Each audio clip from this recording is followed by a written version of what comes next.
Yang pertama, apa itu NKRI? Nah, NKRI itu adalah Negara Kesatuan Republik Indonesia. Artinya Indonesia adalah satu negara, bukan terpisah-pisah. Keutuhan NKRI berarti Indonesia tetap satu dari Sabang sampai Merauke. Dari Myanmar sampai Pulau Rote, semua wilayah tetap bagian dari Indonesia. Jadi maksudnya adalah walaupun berbeda-beda, kita tetap satu. Kita nggak boleh membedakan ras, suku, agama. Jadi kayak kita harus berteman dengan semuanya, jangan kayak Joshua tadi menganggap dia Kristen, dia cuma mau berteman sama orang Kristen aja, gitu. Itu nggak boleh ya. Iya Bu. Selanjutnya ada kenapa sih kita penting menjaga NKRI? Karena supaya bangsa kita tidak terpecah belah. Kalau terpecah, Indonesia akan menjadi lemah. Dengan bersatu kekayaan alam dan budaya tetap bisa kita miliki dan kita jaga bersama. Jadi yang kayak tadi itu bilang, kita nggak boleh membedakan suku, agama, ras dan budaya. Jadi kan kalau misalnya kita kayak bisa-bisa, jadi kan kita kayak nggak bersatu lah Indonesia kan. Terus selanjutnya ada sikap yang harus dihindari dalam menjaga keutuhan wilayah NKRI. Yang pertama, individualisme, yaitu lebih mementingkan diri sendiri dan tidak peduli dengan orang lain. Misalnya nih, Wawa lagi kompromi dengan Rizka, tapi Rizka ini dia misalnya orang egois. Jadi Rizka ini dia nggak mau dengar pembicaraan Wawa. Itu kan artinya Rizka udah mementingkan diri sendiri. Yang kedua, sukuisme, yaitu hanya membanggakan sukunya sendiri dan meremehkan suku lain. Misalnya nih, kan kalau di Banda Aceh ini,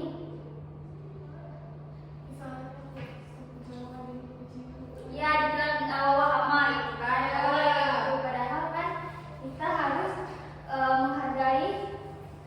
menghargai suku masing-masing orang sendiri. Kita nggak boleh meremehkan suku orang lain. Yang ketiga ada etnosentrisme, yaitu menganggap budaya bangsanya paling baik dan merendahkan budaya lain. Misalkan kayak kami kan kalau dari sini dari Saman kan, jadi kan kalau dari Saman ini kita banyak lah pakai orang, misalkan kayak pas acara nikahan gitu kan, saya ada emang kayak adanya sendiri. Habis itu misalkan kayak di Jawa ini ada tarian jelek, terus kayak bilang gak usah tarian Jawa tuh jelek ya, gak boleh gitu ya. Iya Bu. Selanjutnya ada fanatisme, yaitu terlalu berlebihan membela keyakinan sendiri dan merendahkan keyakinan orang lain. Itu kayak Rizka tadi, misalnya kayak Rizka nih musyawarah dengan kawan-kawannya, habis itu Rizka dia kayak bela diri dia sendiri, sehingga kayak yang Wawa tadi mengungkapkan pendapat kayak nggak jadi ada Rizka, ya ada Rizka kayak terlalu egois.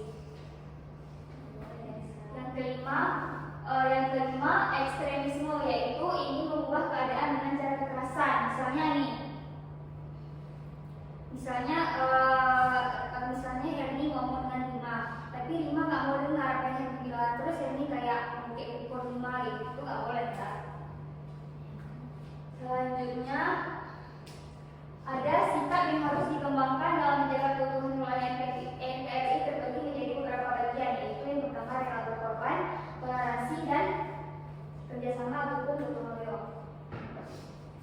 Nah, rela berkorban ini yang pertama menjadi relawan aktif untuk membantu warga yang terkena bencana alam. Siapa yang tahu contohnya? Nomor 1. Saya Bu, coba ini. Jadi relawan banjir. Ya, betul banget. Tapi relawan banjir apakah nggak ada? Nggak ada di sana. Nggak ada kawan Bu, nggak bisa pergi sendiri. Yang kedua, memberikan sumbangan kepada korban bencana alam berupa makanan dan pakaian. Ini yang sekarang terjadi di itu ya, di Aceh ya, betul, banjir bencana alam. Yang ketiga, ikut serta upacara bendera setiap Senin dan hari besar nasional secara nikmat. Jangan kayak Samson tadi ya, karena alasan panas dia nggak mau ikut upacara. Kalau di toleransi itu yang pertama ada memiliki sikap terbuka dan mau berteman dengan siapa saja biarpun berbeda latar belakang.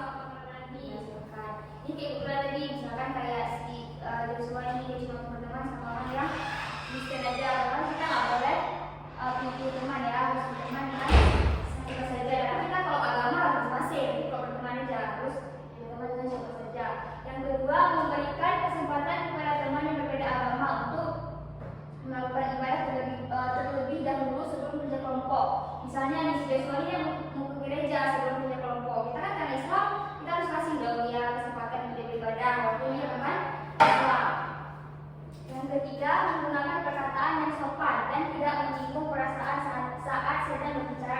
agar kita tidak menyakiti hati lawan bicara. Nah, misalkan kayak Rima tadi ngomong kalau misalkan ada perkataan dari yang nggak buat Rima suka, Rima nggak boleh bilang langsung itu, tapi Rima harus bilang baik.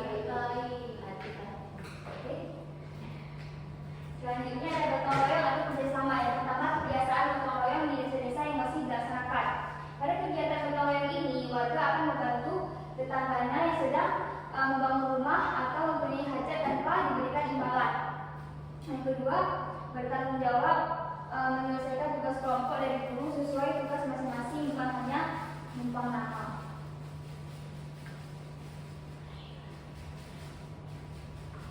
Siapa yang bisa baca kesimpulannya? Coba Imam. Jadi kesimpulannya adalah upaya untuk pimpinan otonomi wilayah NRI merupakan tanggung jawab seluruh warga negara. Setiap individu dan pemerintah memiliki peran penting dalam mempertahankan persatuan dan Rizkanya nggak bisa musuh. Kamu saya masih kertas ibu.